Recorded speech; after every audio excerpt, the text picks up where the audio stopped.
Hey, what is up, everyone? Hello, good evening. It is April 29th. Apparently last week we had it wrong. I said 30 some odd days of quarantine. It's actually 60 days. I think Governor Cuomo said 53 days last Friday, so I think I was off by a few days. That being said, we are here to entertain Fan2Fan April 29th. How is everybody doing? Hope that you are doing well. We have something new that we literally just put on and created 5 minutes before the broadcast, which is our logo kind of rotating, the music, which is hot, hot, hot.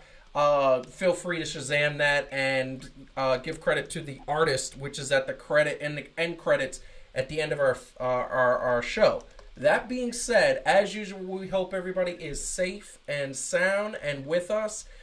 Once again, if you have not liked us, if you have not subscribed to the channel, please do share, tell a friend. We want as many viewers as we can. And once again, please chat in the chat. That is where we have the most fun. I love looking down and being able to look in the phone and see things and see people watching.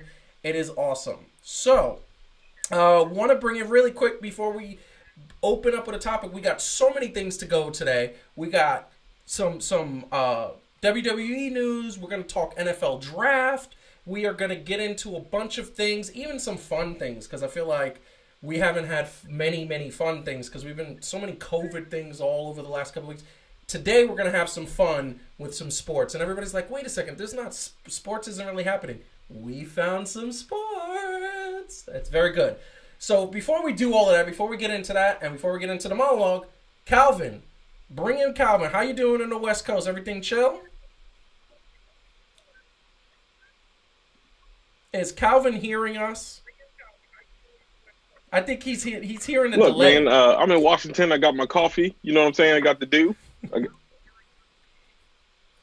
Are you hearing us?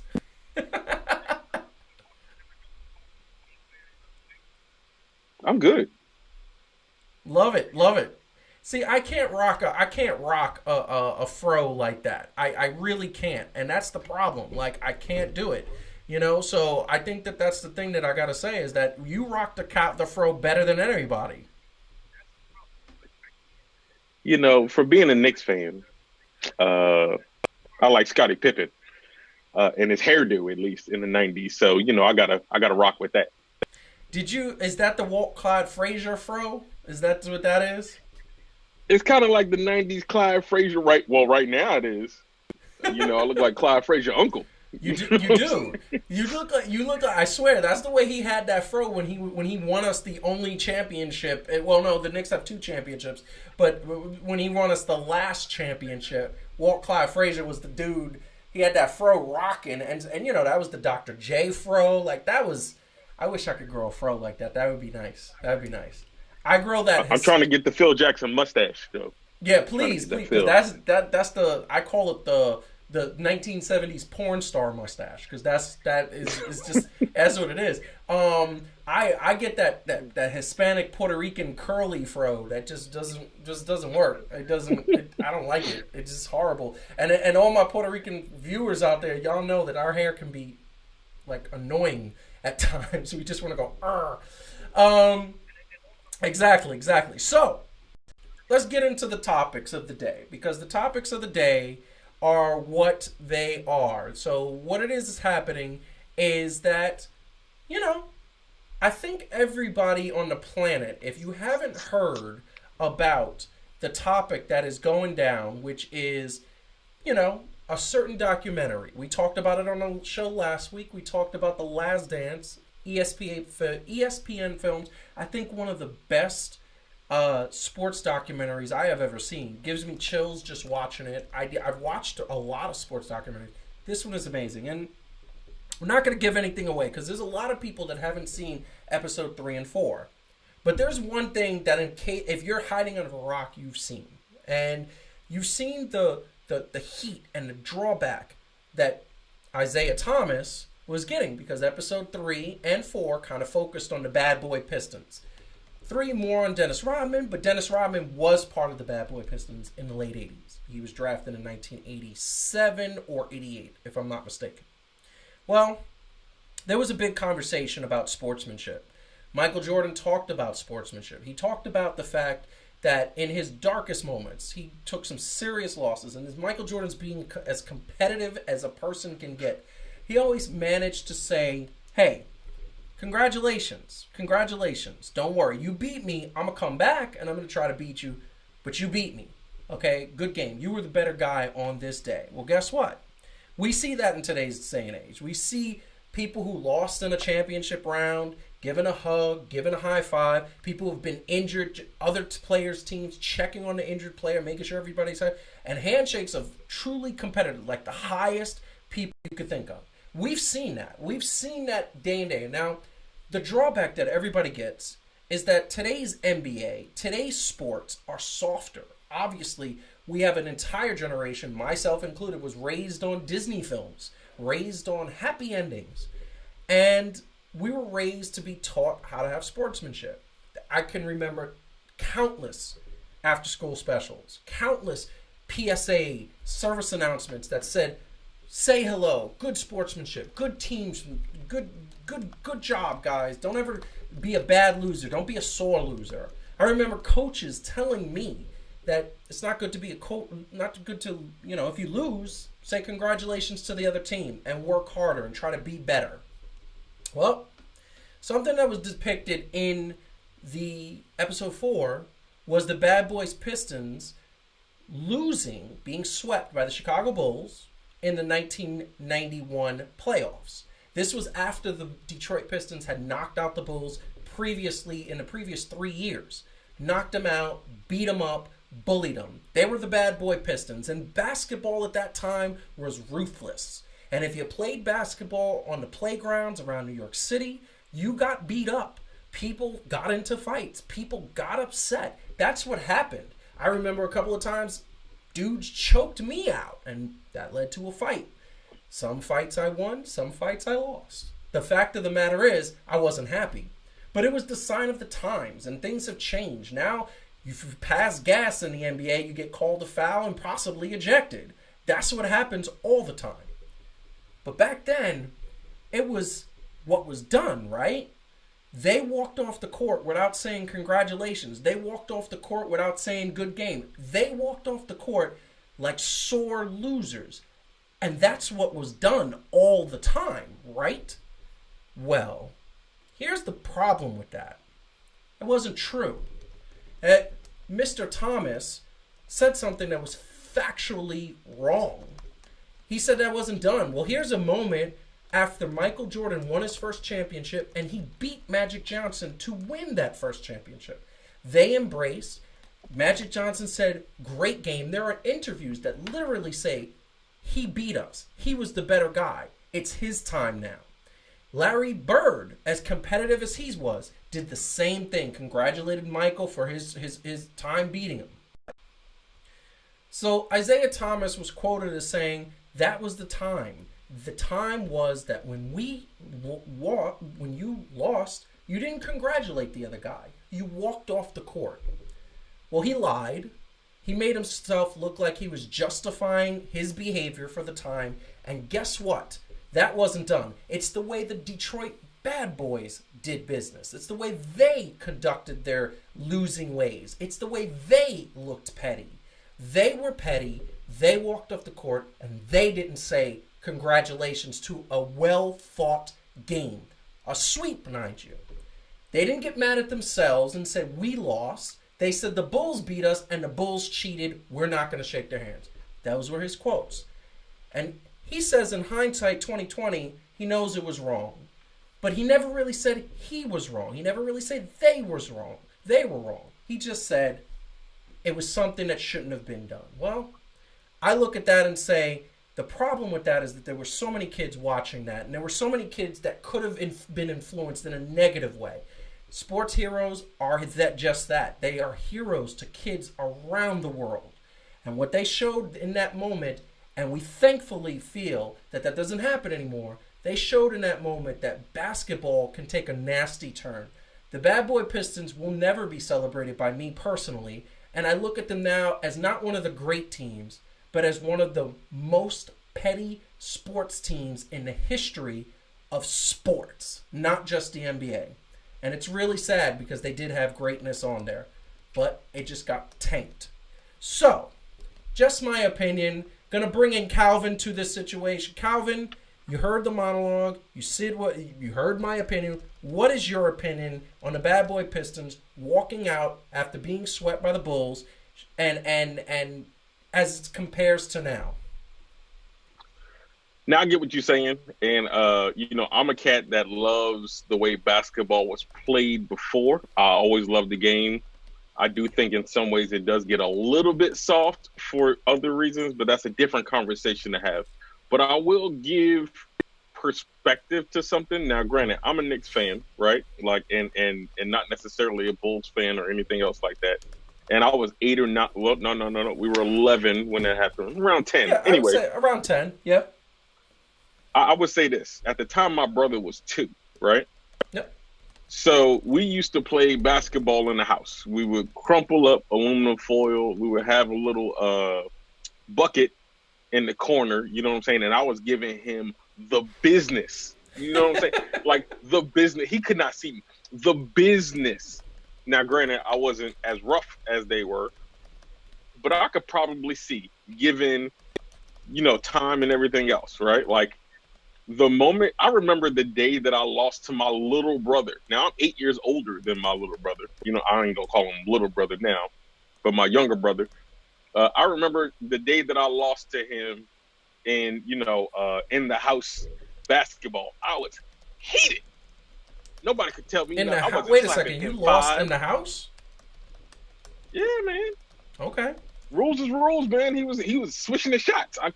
We didn't block because it was in the house, and I was like, of course. So with that being said, I can see there being some ego there. I can see there being some, this dude, they think he overhyped. They were some rough cats, you know what I'm saying? And they had won twice, and they was trying to get their third ring. Like, you couldn't tell them nothing. Man. So for them to lose specifically, I believe, to Michael Jordan and the Bulls, who they felt like they had his number and he was overhyped. Yeah. And for them to come back and not only lose, to get swept. They got swept. I can understand why they didn't shake their head. Like, I can understand. I'm not saying I condone it, but I definitely understand in the moment. Yeah, whatever. See, miss me with that. But hold on, that's the thing. Hold on. So what you're saying is you understand it. I understand what they were feeling. You're absolutely right about understanding where they were coming from. Here's the problem with that. The problem with that is that you went from being they were champions already. It wasn't like they got beat and they hadn't won a championship. That would have, to me, stung a lot worse. They were already champions. Like, and what would have been the harm? And by the way, they were the ones beating him up. They were the one beating him up. They were brutalizing and cheesing him. And that's the old playground terminology. Oh, exactly. But that's the point, right? We was doing everything that we did in not only 1 year or 2, but 3 years. We was doing everything that we was doing, and this dude not only withstood that, he swept us. Like, okay, remember that time we was at the crib and you had beat me 437 games of Street Fighter in a row, and I got my one win and I tried to quit?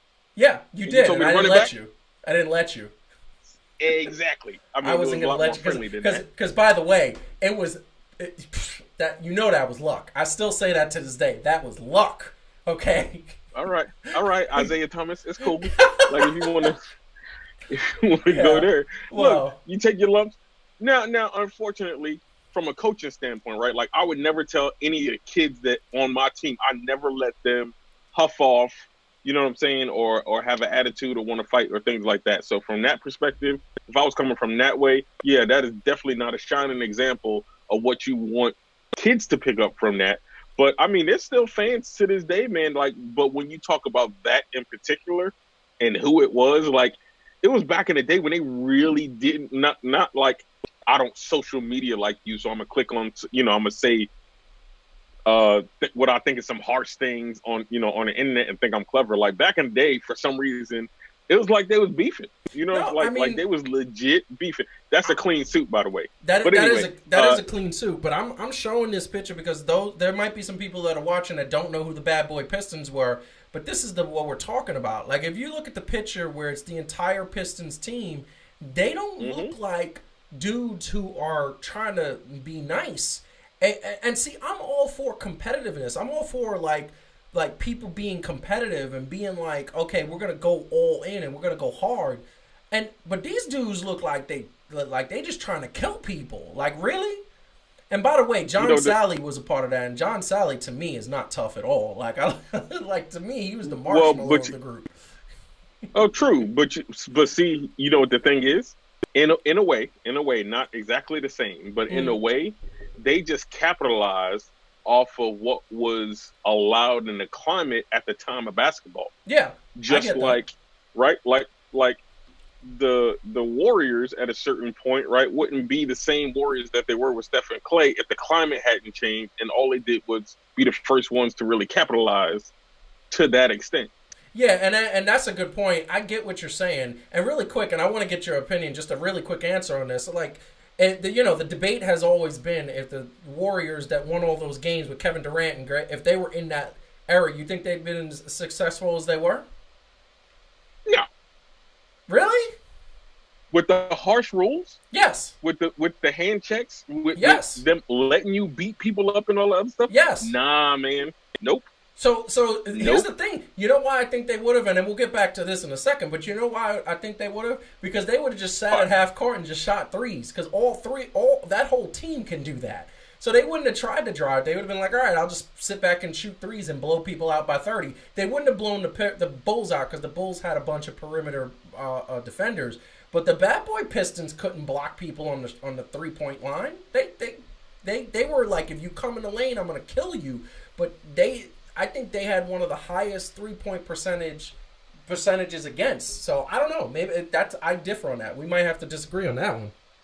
I'm gonna give you 3 teams that I think would have beat them, and we're not even talking about if they got to the finals. I'm talking about in the West, right? Mm-hmm.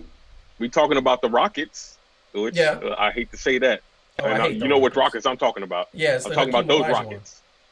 Yes. Yeah. I'm talking about the Utah Jazz. All right. All right. I don't know about the Utah Jazz, but I understand the greatness, but fine. And I'm talking about in the defense and all the other, and I'm still talking about straight up but different rules. Okay. And I'm talking about Phoenix. So I could see Phoenix because to me, and the reason why I kind of pause on the Utah Jazz is because we know how the real deal Karl Malone was. Like, the mailman was Karl Malone. Like, that's who he was. Mm-hmm. I get that, but after Karl Malone and John Stockton, like, I just feel like what you had, Greg Ostertag, like that was who you. Oh, you gonna sleep on my man? What's the one name? Wasn't he the coach of the Knicks? Jeff Hornacek. Oh yeah, I forgot about Jeff Hornacek. I forgot he was a sniper. All right. Brian Russell was pretty legit. No, Brian Russell was defensively now. Brian Russell was. I'm talking about defensively. Okay. I'm talking about defensively. How was that defense when Jordan was shooting that game 6 winning shot over him? I'm just saying. First off, we're not talking about when Jordan scraped his face on the Utah floor. Yeah, he did. He really did. Those ankles were broke. But Phoenix. Yeah, that was just unfortunate. No, Phoenix was tough because Kevin Johnson and Dan Marley and Charles Barkley and AC Green, all of them, they were on the. They were so I get that. I would go. I agree with 2 of those teams. Let's just say that Utah and maybe even Seattle. Okay, if you don't say Utah, you can put Seattle in there. Oh, with Sean Klump. With Sean Klump. Kemp at the time don't play. I know. Listen, I had Detlef Schrempf. No. Sean Kemp was my very first basketball jersey, so I ain't even gonna. I'm not gonna lie. I still had that till about 5 years ago when I ripped it and used it as a rag to wash my table.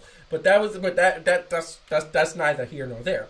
That being said, getting back on track because Heidi loves it when I get off track. She just loves it when the schedule goes down the drain. I get 100% what you're saying. Like that back then, tough rules. You got beat up. You got brutalized. The fouls were not what they are now. But this is the thing. People congratulated people. People didn't walk off the court. I've never seen anybody else do that until, like, I've never seen anybody do that. I've seen everybody walk up and say, good game, bro. Like, I've seen that every single time, and that's the way I was taught. Like, here's my question. You do coaching, right? If somebody did that on your team, what would you do? I would definitely make them go back, even if that means they went back out of the locker room or whatever the case may be, and shake their hands. But I will say this. I don't think we have rivalries now or egos in that way, the way that, right? So, like, they say that the NBA is softer now, but, you know, this like Russell Westbrook is probably one of the only cats now that has that mentality, right? Like, yo, when we on the court, we ain't even friends, but I'll dap you up and everything else later. Like, well, I know what I mean? And he seemed pretty rough. Yeah, no, I agree with that. Russell Westbrook is a rough rider. I also think Kawhi Leonard has that sniper mentality. He's a cyborg. Dude got no emotions. Yes. Kawhi Leonard reminds me of Tim Duncan, and I think that's why he is my favorite NBA player right now, because Tim Duncan would score 42, 17 rebounds, 7 blocks, 3 or 4 assists, and just dominate you and wouldn't say a word the whole game. He might pump his fist once, like a Derek Jeter, like pump his fist, and you'd just be like, oh, I'm having a good game about this guy, against this guy. He's not talking mess at all. And then you'd look up and see he had 42 on you. You'd be like, oh, I'm not really having a good game. Okay, never mind. And Kawhi's that sniper. Like, he just scores 35, and before you look up, that's what he is. But fair enough. I mean, that like it is the sign of the times. But moving on, the next sort of topic of the documentary, because this documentary was so amazing, and anybody who hasn't seen the documentary, please watch it. But before we go to the next topic, which has to do with the documentary, and this is something that I never thought I would say. I never thought we would get into the next topic ever in my life. I never thought I'd be doing this. But before we get into that topic, please, if you haven't hit the like button, please hit the like button. Share us, tell a friend. Subscribe to the channel if you haven't subscribed, and follow us on social media at Fan2Fan Show, Instagram, Facebook, and Twitter. Calvin, did you ever think that as Knicks fans we would be defending Scottie Pippen? Nah, man, he dunked on Patrick Ewing really hard. My feelings still hurt from that. Yeah, so let me ask you a question. Scottie Pippen dunk or Reggie Miller choke? Which one hurt you more? Reggie Miller. I can't stand the Pacers. I can't stand Reggie Miller, even if he's a decent broadcaster. But every time I'm like, I can't give him credit. He put the choke sign. He went like, ah. And it was like, that was fair. That was crazy. But he cheated. He cheated. He cheated. He pushed my man down, but he just didn't get caught. Yeah. Well, John Stark slips a lot. I just want to say he got so many like highlights of him slipping. And it's because he's playing hard. I think John Starks is one of the hardest players on the Knicks. Like, he just wanted to always do well. But I never thought I would see the day, Calvin, where I feel bad for Scottie Pippen. I'm going to give you a little statistic. In the 11 years that Scottie Pippen played for the Bulls, okay, when they traded for him on opening night, you know how much money he made? Oh, in all the years? In all the years, total. It was like 15, right? Something like that? It was $21 million. Now, I just want to say this. $21 million, give or take a couple $100,000. I want to say to everybody understanding out there, everybody who's watching probably like, oh, $21 million, not a big deal, right? I would love to have $21 million. Calvin, I know you would love to have $21 million. That would go well, right? I'll take $21 right now. Like, if somebody in the live chat want to hook a brother up, I'll give you my Cash App after this. Listen, nothing wrong with free money. But that being said, $21 million, but we're talking about top 50 greatest player of all time. And without Scottie Pippen, there would be no 6 Bulls championships. That was very true when the 2 times they lost while Scottie Pippen was there was because Scottie Pippen had a migraine and went like 4 for 20 in a game, or 4 for 18. Like, he had a horrible game. That was Game 7 against the Detroit Pistons in the 1990 playoffs. And then when Scottie Pippen had a knee injury and the Bulls started the season, a foot injury, and the Bulls started the season in a bad record. So this is the bottom line. Scottie Pippen, in case anybody doesn't know, in the Jordan documentary, and I'm going to put up some shots of the Jordan documentary, because this is what you're talking about, the GOAT. The reason why this is such a big deal, he's talking about it. He is the GOAT. I think it's, at this point, should be undisputed. You see Michael Jordan, and what you see is Michael Jordan with Scottie Pippen, which is a great shot. And it's one of those shots that I'm going to just kind of end. Michael Jordan did what he did. He was dominant, but Scottie Pippen came along after years of Michael Jordan being dominant, and what you saw is Michael Jordan was able to be even better. And you say, how could he be even better? But when this came along, you had a dynasty. And Scottie Pippen talked about this, and they talked about it in the documentary. But the thing that I want to say is that he was literally told on several occasions, we're not going to give you the money because we don't think that you are going to be worth it. And he talked about how that hurt his feelings. He talked about how he held out. He talked about how he was not getting the due that he was supposed to get. And I'm a Knicks fan. We all know that we did not like Scottie Pippen. Scottie Pippen was our worst enemy next to Michael Jordan, next to Reggie Miller. Those were the top three. You could throw in Alonzo Mourning and Tim Hardaway from Miami Heat if you're a Knicks fan, right? And here's the bottom line. Scottie Pippen didn't get the money he played. He got that money with Houston, but not so much. The Chicago Bulls never paid him. They never treated him right. The general manager at the time felt like, why am I going to pay this player so much when it's not his team? He's not really doing what, he's not a superstar. But here's the thing. They didn't win a championship until Scottie Pippen was an all-star. They didn't win multiple championships until Scottie Pippen stepped up and became that second scorer. And by the way, your star said, please pay him. They didn't pay him. Now, the one thing I will say and throw out there, and then I'll kick it to you, Calvin, is that there was a point where Scottie Pippen had control and he could have signed a bigger deal with someone else. He chose to stay. He felt like this is not going to, he didn't want to risk getting injured. There was money coming into the league the following year. He chose to sign the contract there. The Bulls had a non-negotiation point at the time. So this is what I'm saying. Every single person who is a Knicks fan hates Scottie Pippen. That's just the way it is. I watched this and actually felt bad for him, and then you start to recognize his greatness. Now I get why he's the top 50 player of all time. I think he was number 41 if I'm not mistaken, but that's out of all the players who ever played the game. So knowing kind of what I've just said, would you feel bad for him? Does he actually become a hero in your mind, Calvin? From a basketball standpoint, right? When we're talking about a complete just basketball standpoint as a fan, I'm not talking about me as a regular dude feeling sorry for somebody who made multi-million-dollars. Yes, I do, because I feel like when he did that initial contract, because of where he was in life, right, which played into it, he took the money because for him it was like, yo, I'm making money, right? I'm good. And he kind of wasn't that Scottie Pippen. No, he wasn't. Right, the one that we fully hated. But unfortunately, having a contract and doing all the other stuff, so I get all of that business stuff and things like that. Now, were they doing everything legally that they had to do? Yes. But I still think that they did it dirty because they got a lot more out of Scottie Pippen than Scottie Pippen got from them. You know what I'm saying? So, yeah, I mean, I do feel bad for Scottie.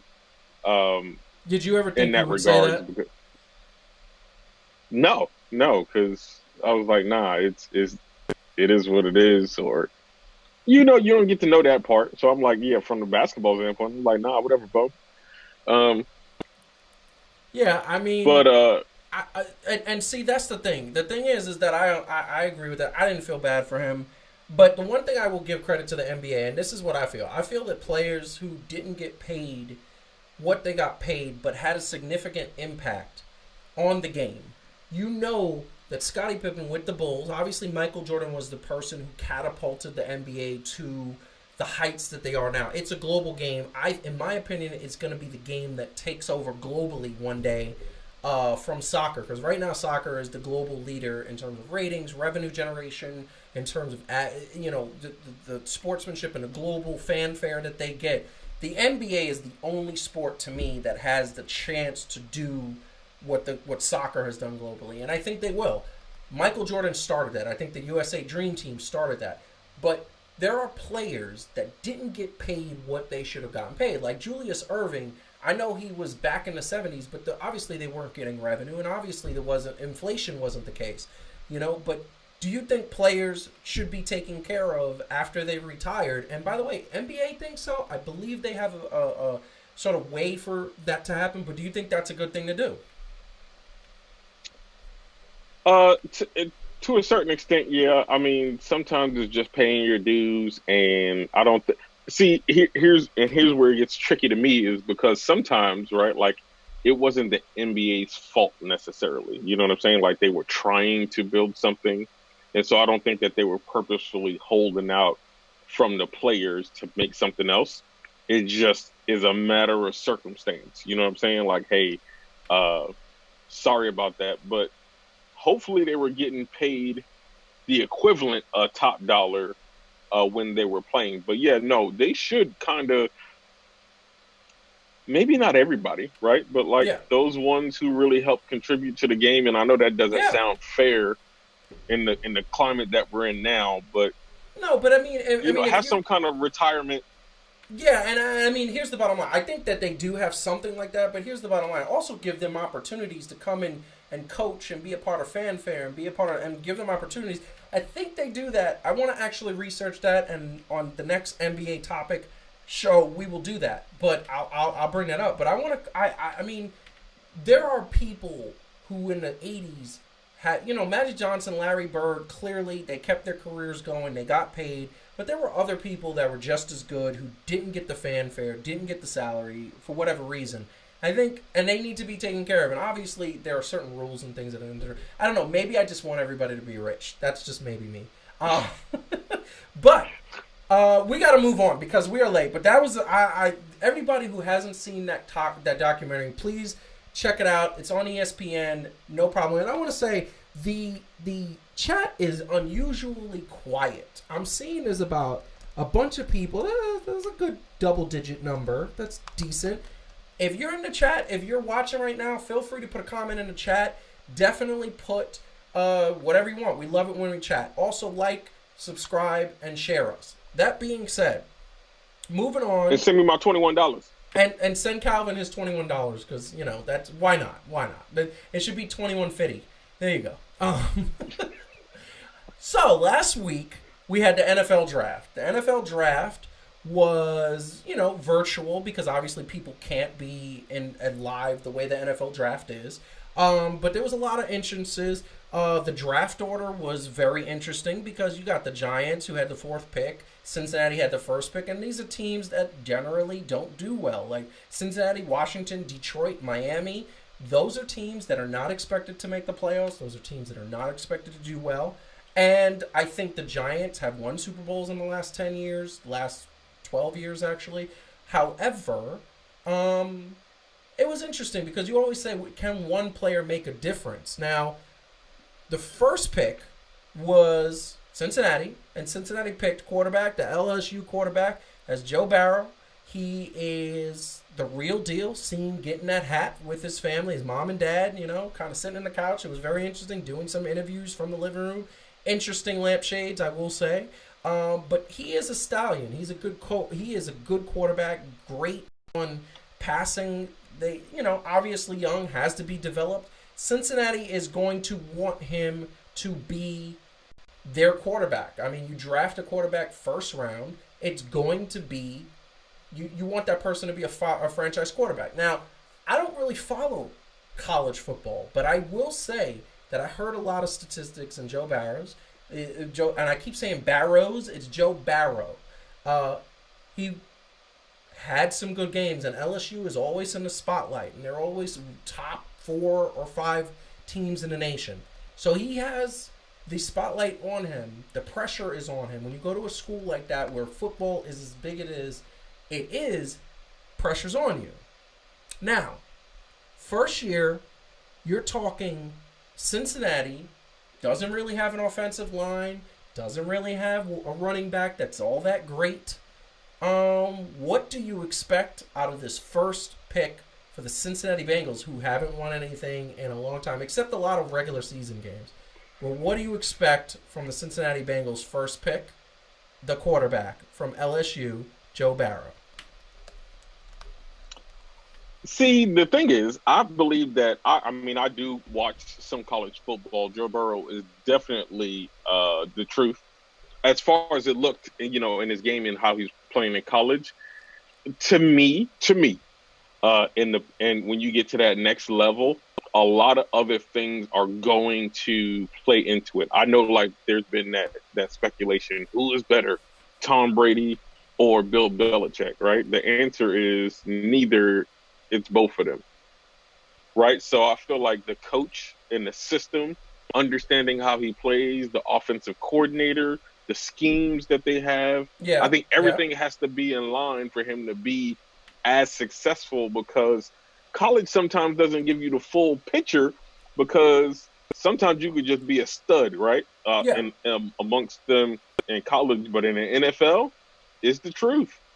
Yeah, no, I right, agree and with that. so it's not always going to correlate, because people are smarter, in the mental aspect of the game and how they approach that. So I feel like he's going to do all right, probably like an 8-8 season. You know what I'm saying? You're giving him. Because Wait a it is second. You're Cincinnati. giving him 8-8. Mm-hmm. I'm gonna 8-8 season. I'm gonna go 4-12. I don't think he's gonna win more than 4 games.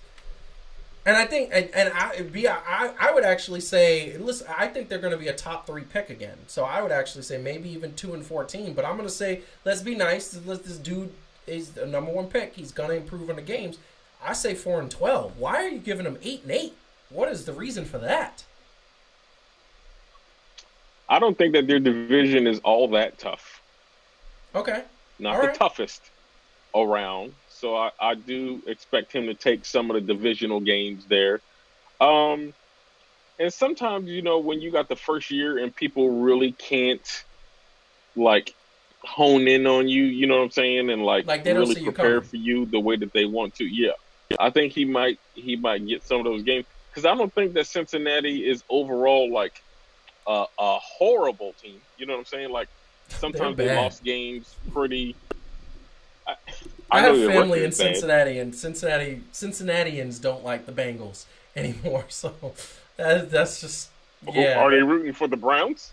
They just don't watch football. They don't watch a lot of anything. Cincinnati's a little desperate. Look, they don't have a basketball team. The Reds are horrible. The Bengals are horrible. And they don't have a basketball team or hockey team. Now they have a soccer team. And hopefully the soccer team does well. But Cincinnati doesn't have a lot to cheer for. The Bengals are the thing that they cheer for. But they're very frustrated with the Bengals because they get to the playoffs and they lose every year. So that's what happens all the time. So. I think I'm staying by 8-8. I think they can get 8-8. All right, 8-8 for you. I say 4-12. But I will say this. Obviously, the Bengals weren't the only team that had their picks. There were other teams that had their picks. And we're going to kind of just go through them briefly. Obviously, we're going to get to the New York teams in a second. But this is the first 5 picks. Joe Burrow first pick. But I think the thing, Tua, quarterback from Alabama, went to Miami Dolphins. The Miami Dolphins don't have a quarterback. So I think that's significant. I think going on, obviously, the Jets picked their, they got their offensive alignment and their person to be there. I don't think anything's spectacular here with these guys. But here's the thing coming up. I think Jalen Reagor, wide receiver for the Eagles. Let's see what Carson Wentz can do with that. Top 20 wide receiver. Why not? That's better than what he has. But look at that 26 pick, Calvin. The Green Bay Packers picked a quarterback. If you're Aaron Rodgers, what are you thinking right now? If I'm Aaron Rodgers, I'm not going to be as worried. And I would hope that there was enough talks within the organization because of what he's brought to the Packers to say, you know what? Like, hey, this is what we're going to do. I know we drafted him in the first round. Like, don't listen to the chatter. We really just brought him in because We believe that he can be what we're going to need in the future. Let's be real. Aaron Rodgers is what, 36, 37, Yeah. right?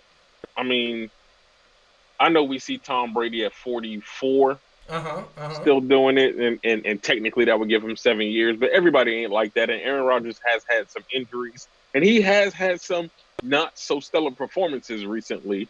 So maybe it's just a fire that they need to, fire up Mr. Discount Double Check.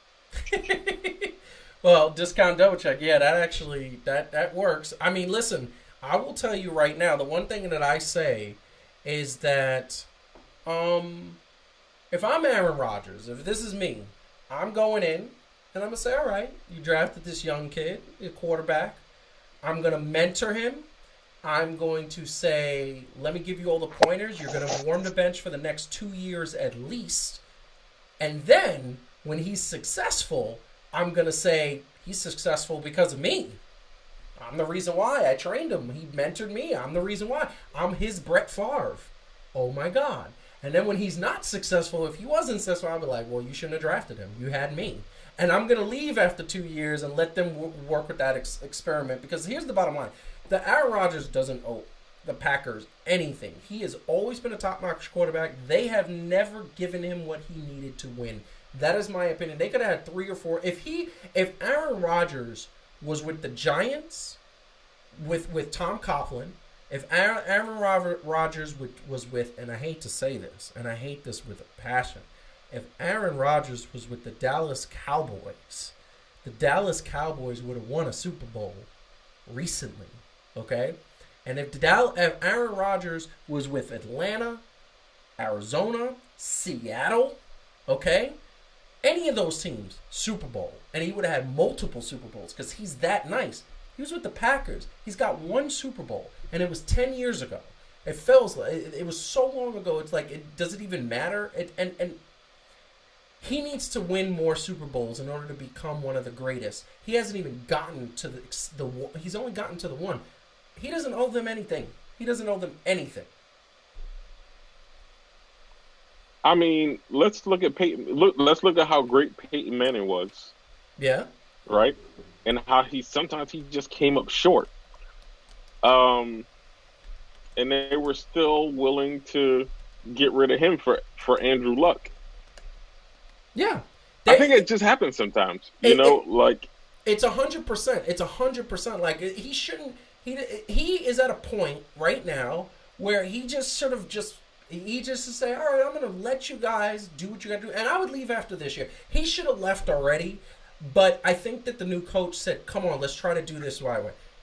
Aaron Rodgers is undervalued. I'd give him listen, if I was the Jets, I would say to the Green Bay Packers, we'll give you Sam Darnold. We'll give you anybody else you want. Get him in here with Le'Veon Bell, that offensive line, that defense, and let's call it a day. The Jets will be in the playoffs at least. That's what I can say. That being said, I want to tell you the one thing. I think the one team that was really, really bad that I was just trying to figure out, what are you guys doing, is the Dallas Cowboys. CD Lamb, why do you need a wide receiver if you're the Dallas Cowboys? Like, I don't understand that. That was the one thing that did not make any sense to me. And I couldn't understand it. And like, what is going on with that pick? Are they just trying to establish an air attack? Probably so. New quarterback. I mean, new coach. I mean, he's trying to do his thing. Maybe they feel like if they give Dax just another weapon, right? Like, it's always. I would say you can't have too many weapons, but we've seen teams that had just so many threats. Yeah. That they didn't really know what to do. A la the Giants some years. Yeah. But I mean, I guess it wasn't. We shall see. Well, first of all, they got to do something with their quarterback situation, and either I don't know what's going on there. Like, and it's the Cowboys. I don't care. Don't figure it out till November. Keep on dragging your feet, Cowboys. Matter of fact, draft 4 more wide receivers. We don't want the Cowboys anywhere near the playoffs. I want the Cowboys to forever, and I mean this right now, as long as I am alive, I want the Cowboys to never win a Super Bowl or never get to the playoffs. I'd be happy with that. I am so sick of the Cowboys being America's team. They're not. They're not America's team. If any team is America's team, it's the New England Patriots at this point. And I that pains me to say, but last time I checked, America doesn't stand for mediocre and obsolete and just living in mediocrity. It just doesn't. America stands for number one. If the Cowboys is America's team, this is why we in the pandemic right now. Exactly. The one other team I'm going to highlight really quick, and it's not only first of all we got somebody watching who's a Phillies fan. So plus the producer is a Phillies fan from Philly, right? 3 people in the social media posts put comments about the Phillies. The Phillies, the Philadelphia Eagles, they got the wide receiver, and Carson Wentz is that quarterback. He's that dude. Okay, he's going to have a top 21 wide receiver. He's going to have other pieces that they drafted later. But you know what's funny? The Phillies said, the Eagles said, we drafted a quarterback. They drafted a quarterback. So here's the vibe. I believe in the second round. So you're drafting a quarterback. That means that you're not really sure about your quarterback and you want to have insurance in case your quarterback can't stay on the field. So I think that is the thing that's there. Gonna move on really quick because before we move on really quick, we gotta talk Giants and Jets. I know we're there. I'm gonna ask this one simple question. What do you think about the Giants picking that offensive tackle first round? What do you think about that, Calvin? I think it's good. You're gonna need to give D Jones as much protection and help as he can get. So I'm all right with that. Yeah, and he's from the SEC, so you know. Oh yeah. Oh, not only that, you need Saquon Barkley. He needs some avenues and paths to get that yardage. D Jones needs to be protected. And you notice they didn't pick a quarterback. They didn't say we don't believe in it. There is no quarterback anywhere on this list. They believe in Danny Dimes. They believe he's the real deal. And we're going to see what happens with that. So they picked that offensive tackle, Andrew Thomas from Georgia, Bulldog. And let's see what happens because they picked exactly what they need. Now the Jets, on the other hand, got that, they got that offensive lineman, that Mekhi Becton. I hope I'm pronouncing that properly. Everybody on the show knows that I am horrible with names. But let me tell you something. I'm going to put both of those dudes up right now. Those dudes, that's Thomas from Georgia. The Giants picked him. He don't look small. He looks like he could do some damage. But look at the dude that the Jets pick. He looks like a beast. He looks gigantic. Look at this picture. He looks huge. Like, did they do well? Did the Jets do well here? I believe they did. Little brother did well in picking. I think they got something that's going to help suit their game and what they're going for. And you know what? Hopefully, both of them could shape up and we can get a New York Super Bowl. Listen. That's what I'm hoping for in my lifetime. Everybody on this show and everybody watching knows I love all New York teams. I want to see Jets versus Giants in the Super Bowl sometime before I die. I feel like I'm going to have to wait till the year that I die, like when I'm 60, 70, hopefully. Because at the end of the day, it's just like either one team is doing well, most of the time it's the Giants doing something because the Jets just never do anything. But, I will say this. Legendary basically saying... legendary, excuse me. I'd say I'm horrible with names. Forgive me for that. Saying America's team does not mean never winning a Super Bowl this century. Here's the thing. You're right. America's supposed to be greatness, not never winning. So that's the point. I just can't. And the Cowboys say they're America's team. That's all marketing. Jerry Jones is a smart businessman. I give him a lot of credit there. But this is the thing. The Jets they have a Le'Veon Bell. They have decent wide receivers. Sam Darnold's hopefully going to be healthy. He's been practicing. He's been getting his game. The Jets should be in the playoffs. And there's, once again, and what's the big thing, Calvin? There's no Tom Brady. Tom Brady. Okay? So there is a wide open deal because we said this on the show last week. What are the Jets going to do? They got Buffalo. No, Buffalo's not competitive. Miami's not competitive. The Patriots lost their star quarterback. It's the Jets' time. If they don't make the playoffs this year, I don't know if I could root for the Jets this going on. That being said, we're going to move on. We are going to move on because now we're going to have some fun. The last couple of weeks and this is the thing that's happened the last couple of weeks. We've had to be so morbid. I mean, unfortunately, people have passed away. Once again, to our audience out there, we hope you're safe. We hope you're healthy. This quarantine is coming to an end, it looks like, although I think personally, prematurely. But we've had to talk about that. So we haven't had fun topics to talk about, but we got a fun topic now. So, how many of you guys like video games out there? Calvin, you like video games? Yeah. Okay. Of course I do. You like 2K? Yep. Okay, so we got a quote that I love the graphic that we use for the quote. Truthfully, it is so pretty. But we got a quote from the 2K producer who is now in charge of WWE's 2K game. A completely new WWE gaming experience that will feature arcade-style action and over-the-top superstar designs, environments, and moves. That's coming from Patrick Gilmore. He is the new executive producer of 2K. So basically, that's what is happening is they're getting rid of the old format. And Calvin, do you think it has anything to do with what we're about to see? Because this was what we saw because of the game. And this is what was happening. Don't you just love this? This was horrible. I don't know what's happening there. What's going on there? Why is she walking like that? I don't know. This was the game that was put out. This is a mass game that was put out last year. I was gonna buy the game. I was excited. I never bought the game. I never bought it. I said there's too many glitches.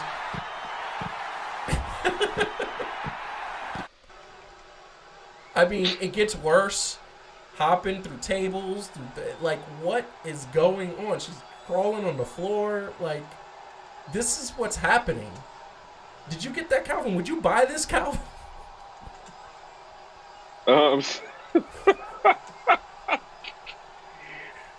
Okay. What is, like, did they make this game? Did they have, like, I don't even have words fully to describe she just got decapitated. First of all, that is not a way to win a game. Okay, 2K games, this is not I don't even know cool. what was going on there. I'm not even sure.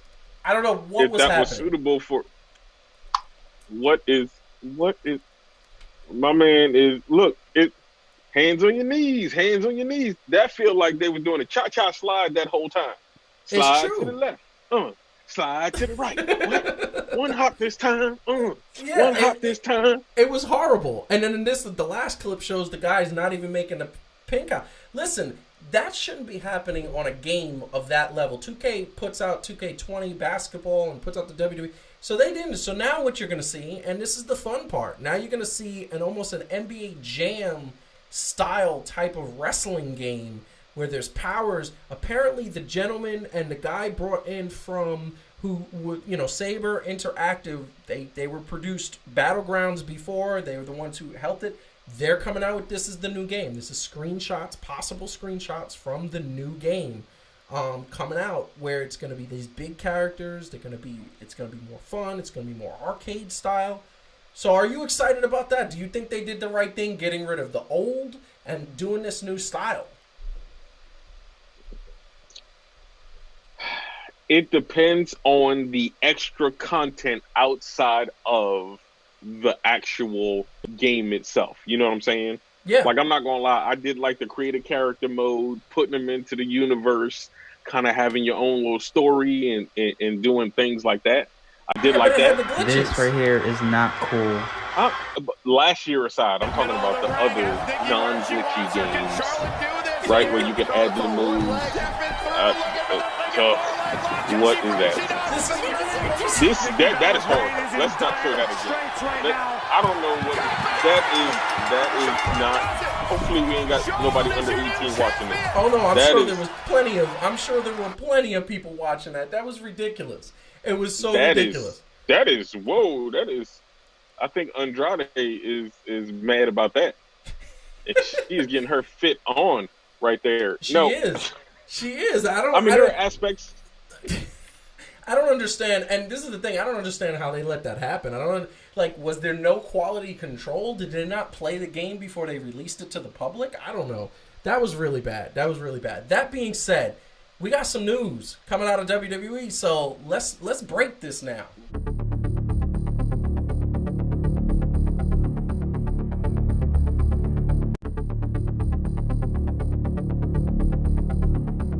Y'all like that graphic? I just want to say, does everybody like the graphic in the chat? If you're watching now, comment on the chat because I love that graphic. So, breaking news.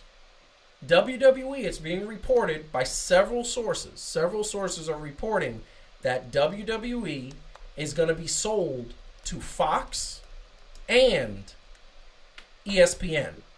What do you think about that? And first question I have is, how in God's green earth is that going to work? These are direct competitors. I don't even understand that sale. What do you think about that? If they do that, I feel like what they would do is somehow keep the same company, but like legit have different brands. Right? Yeah. And I don't know how that would work. I don't even know if that would be like in my head. I'm thinking about possibilities, right? So like if you on Raw, you're a Fox, right? Like you're a Fox dude or a Fox girl. And if you're on SmackDown, you're probably a ESPN, right? Okay. Person. But who would get who would get NXT? That. I mean, here's the thing. They do that with Major League Baseball and the NFL, right? And NBA. So they show games on ESPN, shows NBA games, baseball games, football games. But Major League Baseball has MLB TV, NBA has NBA TV, and the NFL has NFL Network, right? So are we looking at that Fox is going to share? I don't even understand how that works because it's literally ESPN is going up against Fox Sports Network. Like, that's what they do every single week. And it's not friendly. It's not like they're, like, playing nice. They don't like each other. They are direct competitors. And Fox is trying to take ESPN out because ESPN is ABC and ESPN is Disney, and they're trying to be that competitive nature. I don't even understand how this works. And like you said, they break up the brands. What happens to NXT? And if they break up the brands, then are we never going to see cross-brand rivalries? Is that done? No. If you see, I didn't even think about it the way that you said it, right? So if you still have, right, like the NBA is still its own brand, but certain games get shown on ESPN. Certain games get shown on Fox, just like baseball. So it's going to be a different feel to it, right? Like you're going to have different commentators and have their own style and all the other stuff and the things that they allow. Maybe this is a blessing in disguise for the WWE. Oh, I'm sure that's a blessing in disguise because they're going to get some money. It's going to sell for billions. It seems like within that one organization, there was so much that they like, so many people that they have. Yeah. You know what I'm saying? Like that it was almost impossible for them to incorporate their actual whole roster. Right? Yeah. I get what you're saying. It's like the video game. Think about the video games, right? Like they boast this massive roster, but when you go into your universe, you can go a whole season or two or whatever, right? And not even have certain people in there, although they're around. You just be like, yo, I forgot about this dude. Yeah. Yeah. I mean, you can't say that with the women because before they only had like 7 women. So it's 100% true. I think I share this man's vision. I'm scratching my head. I don't understand what is going on. I believe the quote was, "What in God's green earth did we just see?" Well, what in God's green earth did we just hear? I don't know how that's going to look, but fact of the matter is that it looks kind of crazy. So, that being said, we're moving on to the last topic of the night. And once again, we want to thank everybody for watching, and if you haven't liked or subscribed to the channel, please do so because we need all the subscribers we can get. We need you to tell a friend. We need you to tell whoever is out there because we need subscribers. That being said, I know everybody is quarantined, and that is a sucky thing. That's a horrible thing. Can't go out. It's not. I know that things are starting to loosen up, but the one thing I will say is that we have creative people in this world. So I got a little video that I want to show to you. It's I don't want to say 4 minutes, but we might cut it a little short. But that being said, it's what people are going through right now. It's what people are doing to keep themselves busy, and I think it's fun. I think it's something that has to be shown. So we are going to show this right now.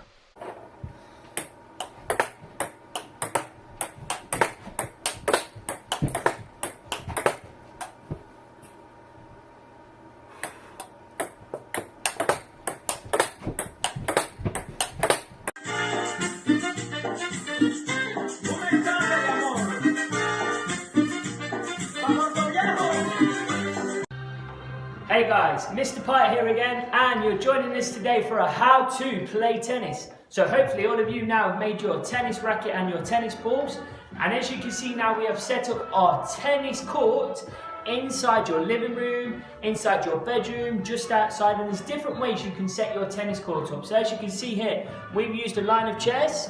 You can use 2 chairs, dining chairs, any chairs you want. You can add some string for a net. Other things you could use a table, so you could put cushions, washing baskets, you could use a sheet, loads of different ways you could form a net in between you and your 2 meter distance between you and your playing partner.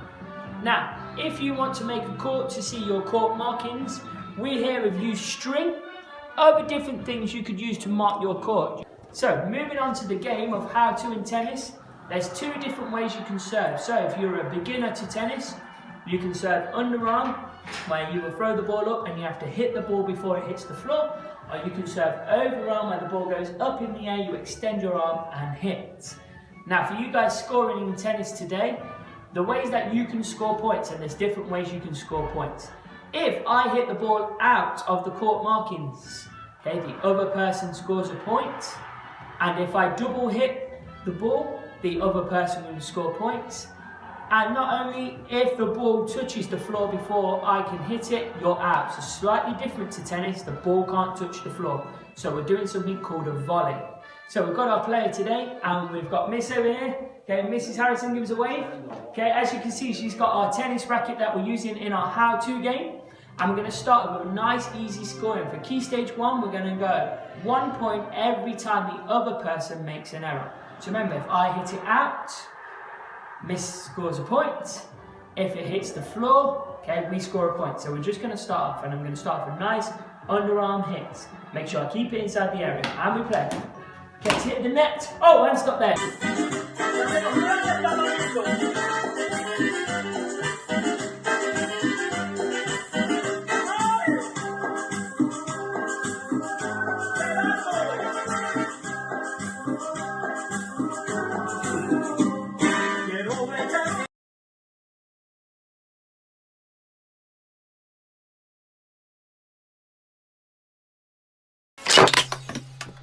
Absolutely amazing that this is happening right here.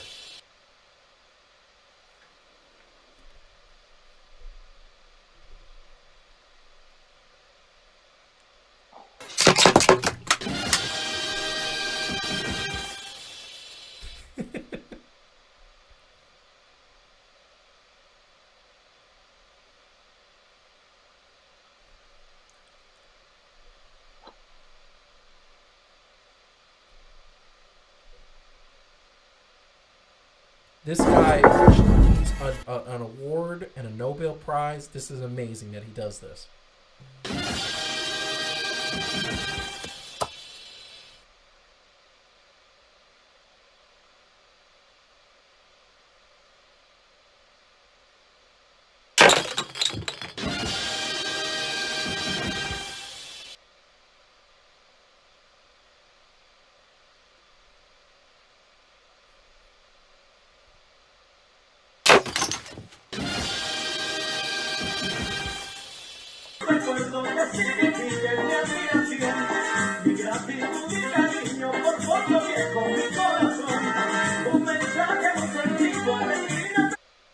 So Calvin, and I'll tell you right now, I love all of those things. For those watching, we're going to definitely put the link to their channels, to these videos, so that you can subscribe to this channel. These are truly talented people, creative people, amazing things. They They were gracious enough to allow us to use that, and it was great. And I just want to say, really quick, what do you think about what we just saw? People being creative, trying to entertain themselves while they're being quarantined.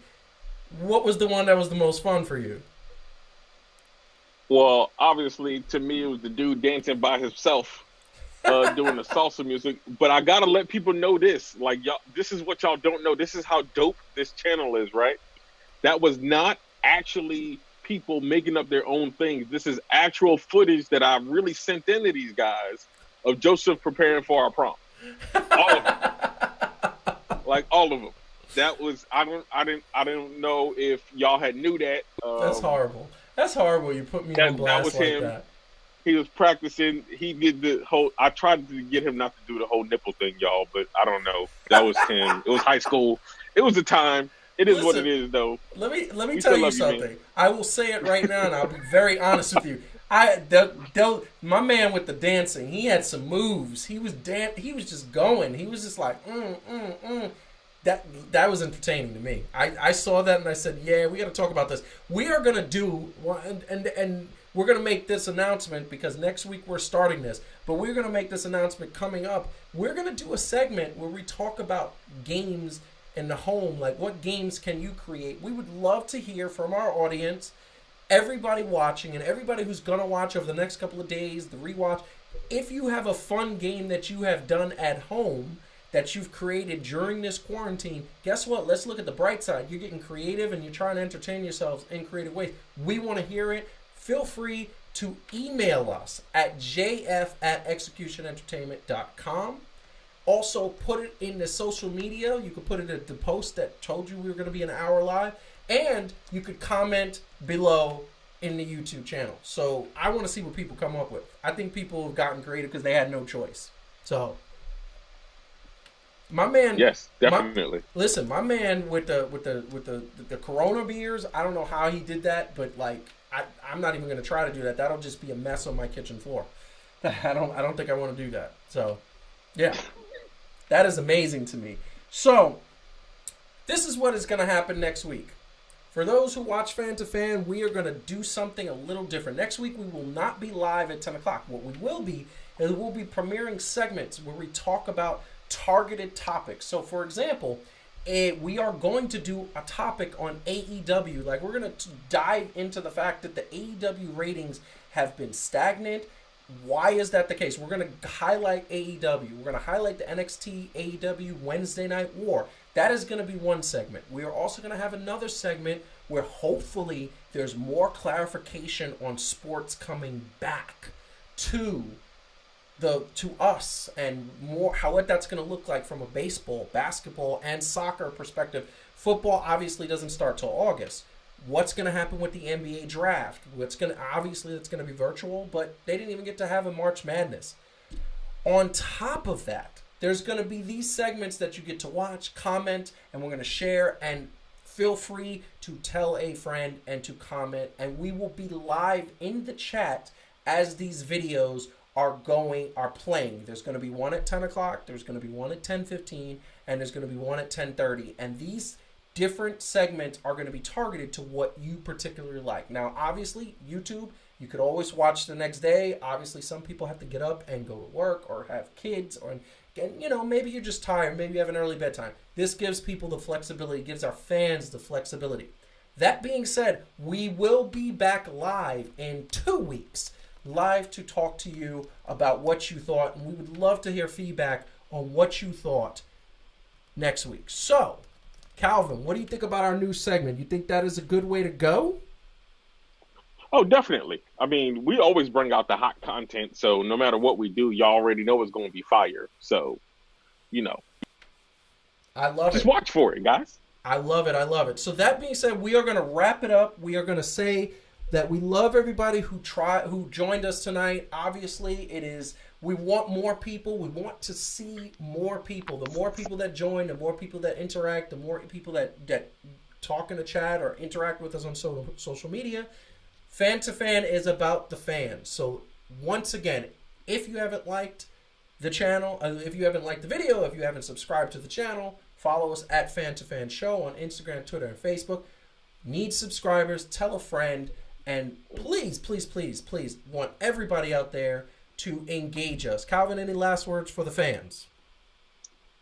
You know what? As always, we love y'all. Watch that documentary. There's some great things going on. Stay creative, man.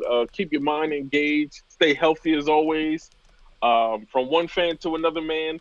Love you. Have a safe week, and we'll see you back here.